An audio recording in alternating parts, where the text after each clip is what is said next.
This is a native piece of ground that the developer left as it is, so that the developer goes and they bulldoze and compact entire communities wide, and they leave the dirt in this condition.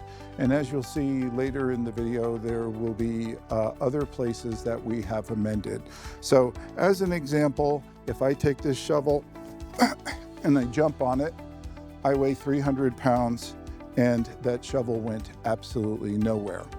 The reason being is they compact this earth so that your foundation on your new home is as steady as it possibly can be.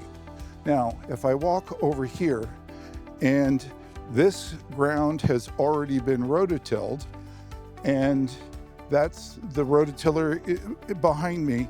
After we were to jump on this, you can see that the whole shovel gets buried.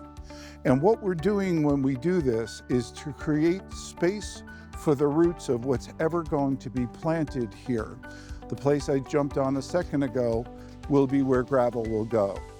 Here, as a planting space, it needs to be rototilled, soil broken up, and then we put in compost along with that.